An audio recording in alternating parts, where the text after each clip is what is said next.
For months, everyone believed Aunt Lila had lost her voice after the stroke.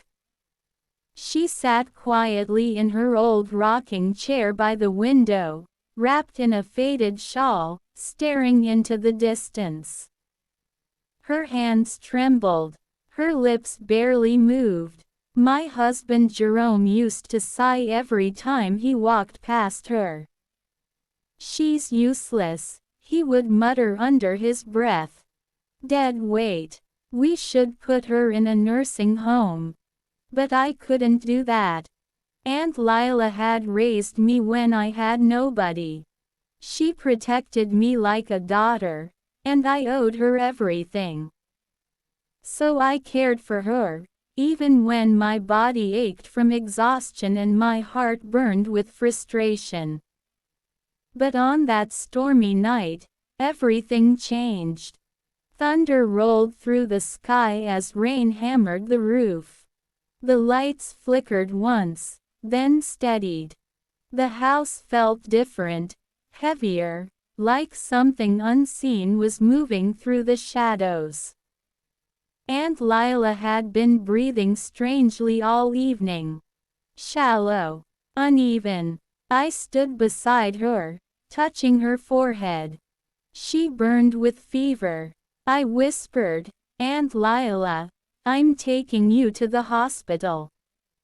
You're not well." I turned to grab my phone, and that's when it happened. A thin, wrinkled hand shot out and wrapped around my wrist. Her grip was impossibly strong, cold, steady, unshaking. I gasped and spun around. Aunt Lila's eyes. They were no longer distant or empty. They were sharp, focused, alive. Her gaze pierced through me like a blade, and for a moment, I forgot how to breathe. Her lips parted, and in a voice that was firm, deep, and commanding, nothing like the weak breaths from before, she whispered, "Do not call anyone." I froze. My heart pounded in my ears. Aunt Lila," I stammered. I mean, you." "Close the curtains," she said calmly. "Lock the doors. Now." There was no hesitation in her tone. No weakness. No illness. It was an order. Without understanding why, I obeyed. I shut the curtains. I locked the front door. The wind howled outside like a warning. When I returned, she was no longer hunched or frail. She sat straight, her back firm, her eyes fierce. For the first time in months, she looked like herself, but older, deeper, harder.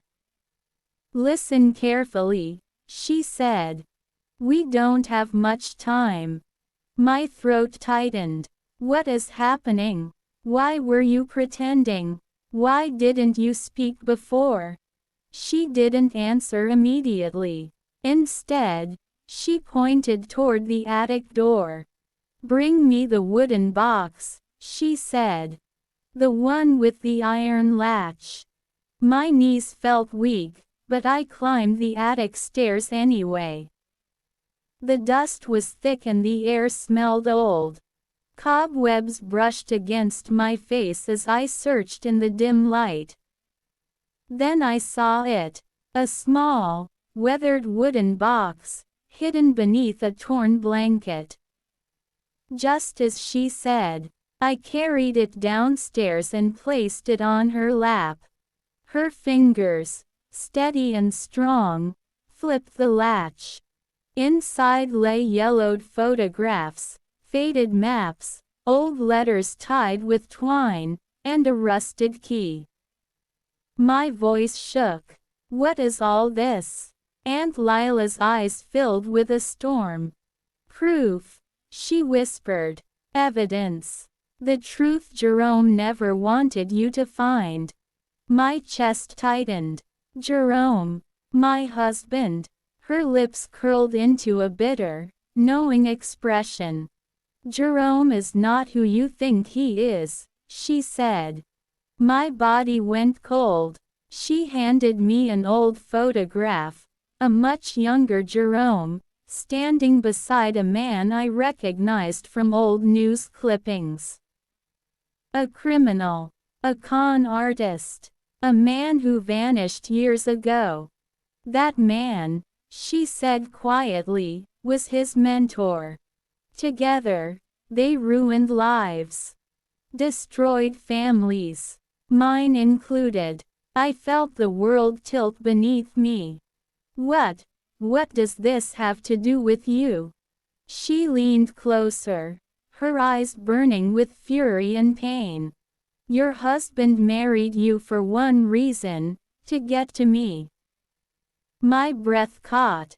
He knew I had something hidden, something his old partners wanted decades ago, something they would kill for. The storm outside thundered louder, like the sky itself could hear us. I whispered, but you've been silent for months. She nodded slowly. Yes. Because I knew he was watching me. Listening. Waiting. If he thought I was weak, harmless, he would slip. And he did. Her voice darkened. He tried to finish what his mentor started. I swallowed hard. What did he do? Aunt Lila's eyes glistened, but her voice remained strong.